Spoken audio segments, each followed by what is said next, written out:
I'm a Nipo girl. I first arrived in Singapore Sunny Island when I was 19 in the year 2000. I landed a job as the Mandarin Cheongsam girl at the famous Mandarin Hotel on the 333 Orchard Road, yes, the one next to Takashimaya. So I worked there for 8 years and then I switched to an online travel company for 4 years before eventually becoming a financial consultant for the last 11 years. I met my soulmate, my husband, a decade ago, and we have 2 beautiful girls aged 4 and 6 now.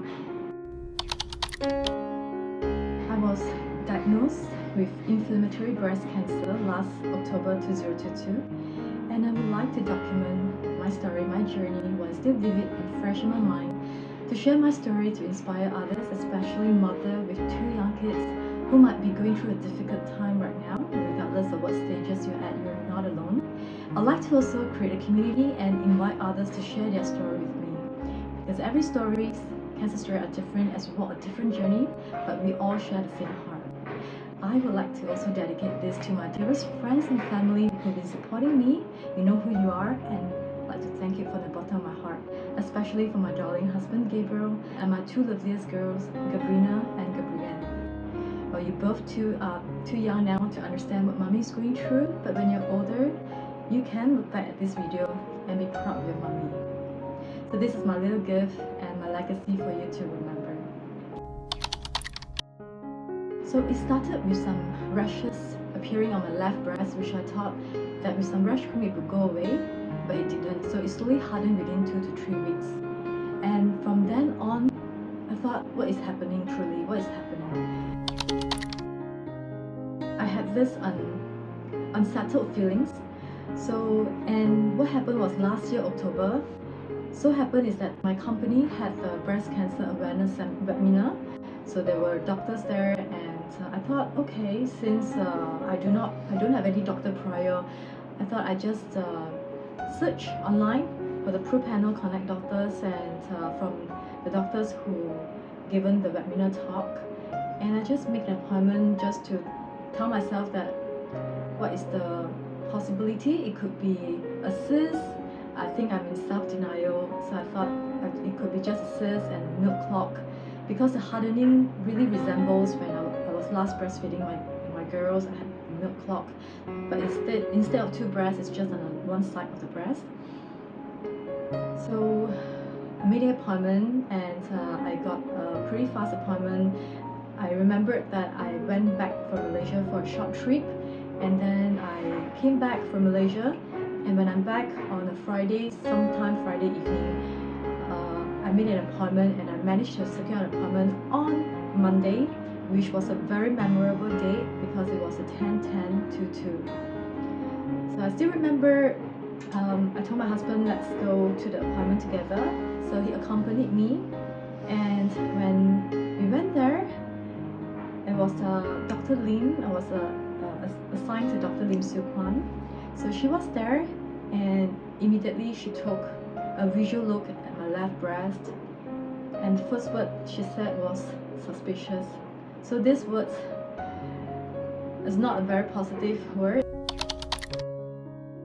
Instead of biopsy, the first thing that I did was the ultra scan, just like how you scan for your babies, right? So the scan was on the breast, so they discovered that there are some masses, but it wasn't sure until you have to go for biopsy, mammogram, as well as the PET scan.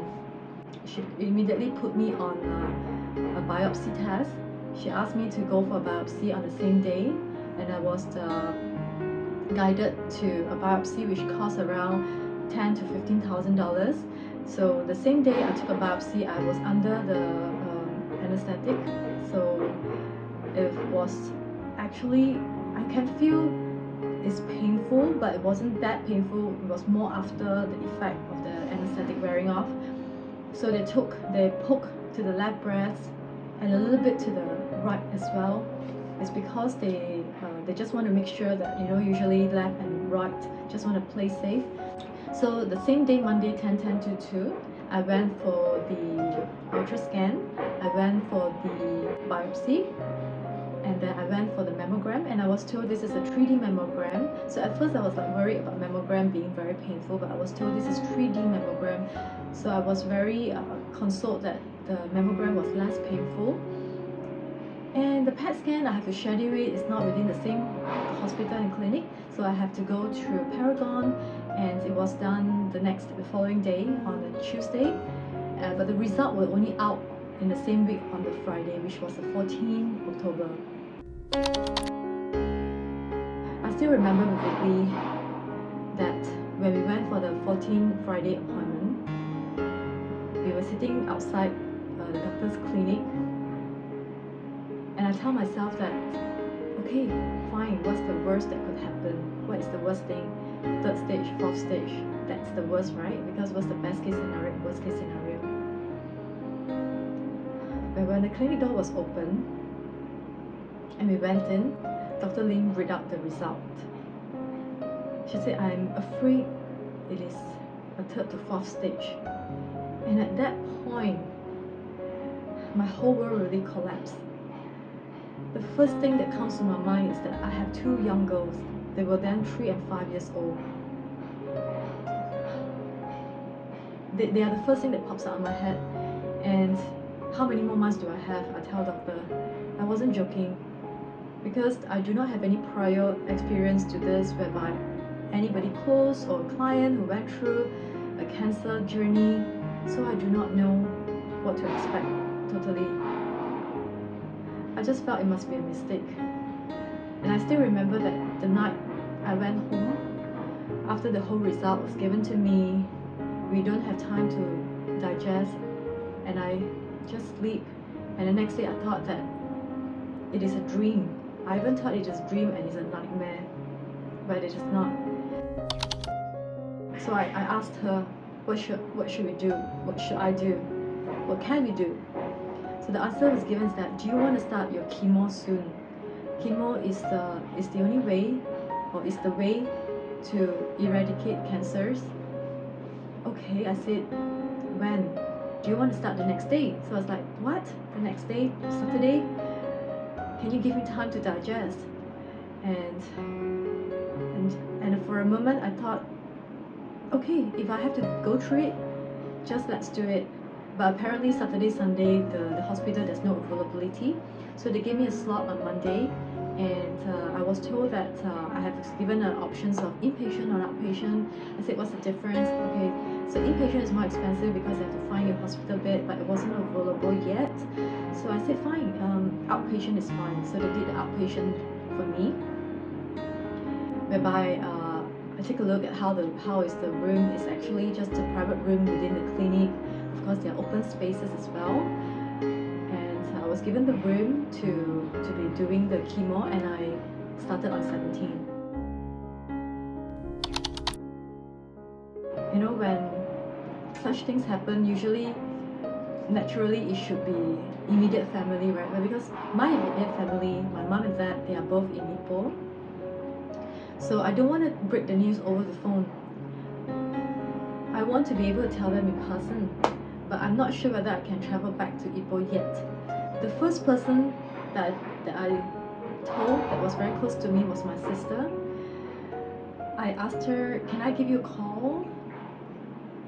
And I video called her.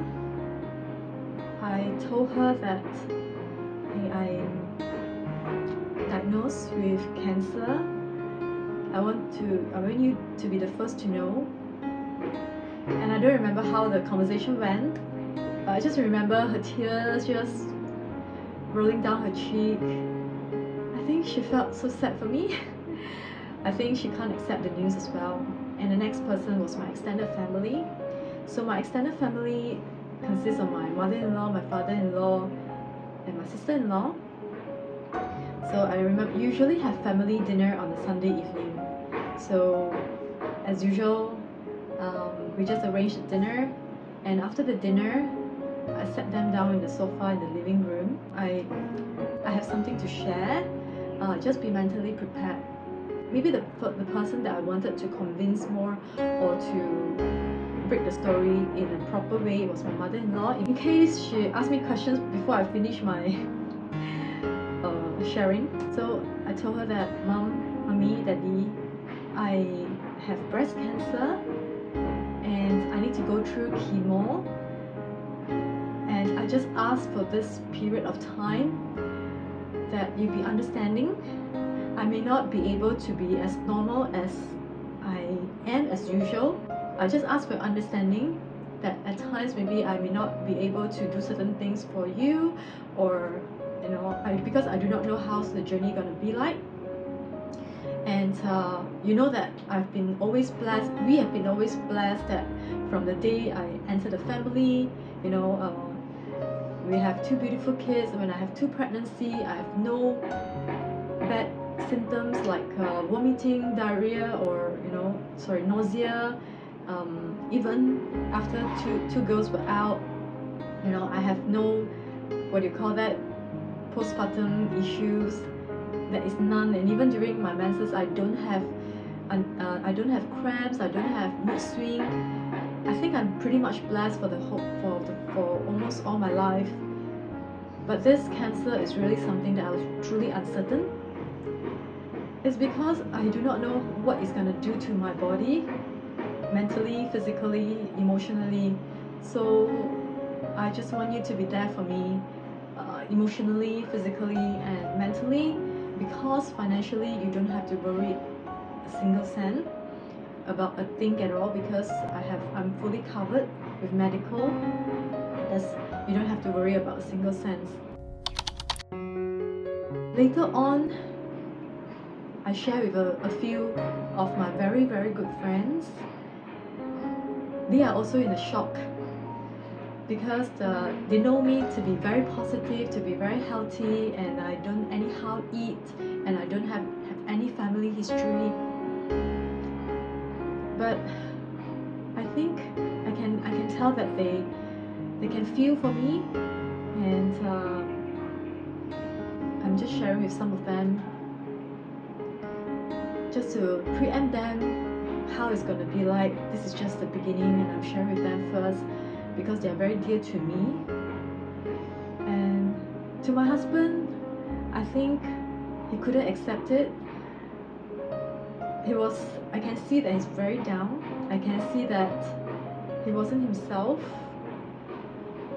And to my kids, Gabrina and Gabrielle, they do not know anything about it yet, because there is no pain or what. You can't tell, and I don't think I'll tell them first because they may not understand. So it was later on during the journey where there's a physical change. Then they start asking questions, and I start kind of like telling them what is mommy going through. Because nothing tastes the same at all. The taste that I used to taste no longer tastes the same. The food doesn't taste the same.